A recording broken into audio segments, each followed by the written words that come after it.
বাংলাদেশে সরকারি চাকরিতে কোটা সংস্কারের দাবিতে ২০২৪ সালের ১ জুলাই থেকে ১৫ আগস্ট পর্যন্ত চলা ছাত্র আন্দোলনের সময় মানবাধিকার লঙ্ঘনের গুরুতর অভিযোগ উঠেছে। জাতিসংঘের মানবাধিকার বিষয়ক হাইকমিশনারের দপ্তরের অধীনে গঠিত ফ্যাক্ট ফাইন্ডিং মিশনের প্রতিবেদনে এই অভিযোগের সত্যতা পাওয়া গেছে।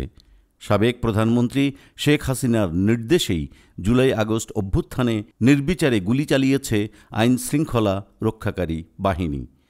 জাতিসংঘের তথ্যানুসন্ধান দলের প্রতিবেদনে এমন কথা বলা হয়েছে। বুধবার সুইজারল্যান্ডের জেনেভায় প্রকাশিত এই প্রতিবেদনে বলা হয়েছে, তৎকালীন সরকার এবং তাদের নিরাপত্তা বাহিনী, গোয়েন্দা সংস্থাসহ আওয়ামী লীগ সংশ্লিষ্ট সহিংস গোষ্ঠীগুলো সম্মিলিতভাবে মানবাধিকার লঙ্ঘনে জড়িত ছিল। প্রতিবেদনে উল্লেখ করা হয়েছে, আন্দোলনের সময় আইনশৃঙ্খলা বাহিনী ব্যাপক দমনপীড়ন চালিয়েছে। শত শত বিচার বহির্ভূত হত্যাকাণ্ড, হাজার হাজার বিক্ষোভকারীর গুরুতর আহত হওয়া, নির্বিচারে গ্রেফতার, আটক ও নির্যাতনের প্রমাণ পাওয়া গেছে। ১৮ জুলাই সন্ধ্যায় সরকার নিরাপত্তা বাহিনীকে বিক্ষোভকারীদের বিরুদ্ধে প্রাণঘাতী বল প্রয়োগের অনুমতি দেয়, যার ফলে বহু হতাহতের ঘটনা ঘটে। জুলাইয়ের মাঝামাঝি থেকে তৎকালীন সরকার ও আওয়ামী লীগ নেতারা ছাত্রলীগের সমর্থকদের উস্কানি দেয় এবং সশস্ত্র কর্মীদের দিয়ে আন্দোলনকারীদের উপর হামলা চালায়।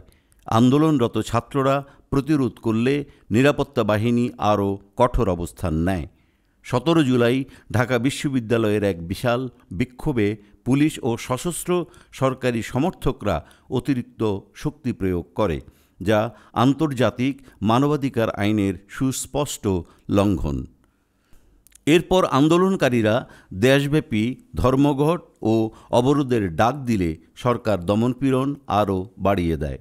১৯ জুলাই থেকে আন্দোলনের শেষ পর্যন্ত নিরাপত্তা বাহিনী বিক্ষোভকারীদের উপর নির্বিচারে গুলি চালায়। বিভিন্ন সূত্রের তথ্য অনুযায়ী এই দমন অভিযানে প্রায় ১৪০০ জন নিহত হতে পারে এবং হাজার হাজার মানুষ আহত হয়েছে। প্রতিবেদনে উঠে এসেছে, ডিজিএফআই, এনএসআই, এনটিএমসি ও পুলিশের বিভিন্ন বিশেষ শাখা বিক্ষোভ দমনে গোপন নজরদারি, নির্বিচারে গ্রেফতার এবং নির্যাতন চালিয়েছে। গোয়েন্দা সংস্থাগুলো আন্দোলন দমনে তথ্য জোগাড় করে, যার ফলে নির্বিচারে আটক, নির্যাতন ও গুমের ঘটনা ঘটে।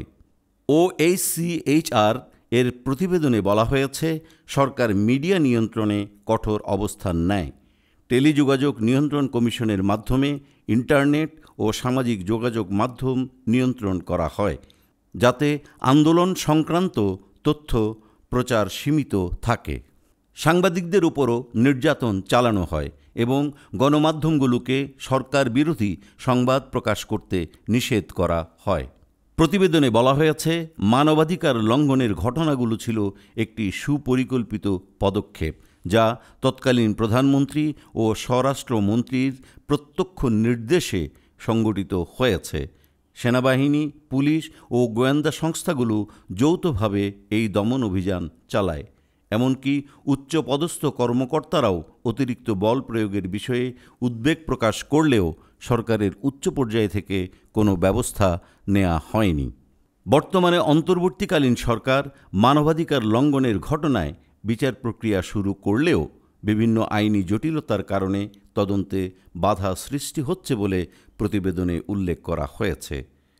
জাতিসংঘের প্রতিবেদনে বলা হয়েছে, আন্দোলনের সময় ও পরে সংগঠিত মানবাধিকার লঙ্ঘনের ঘটনায় আরও স্বচ্ছ ও স্বাধীন তদন্ত প্রয়োজন, যাতে দায়ীদের জবাবদিহিতার আওতায় আনা যায়।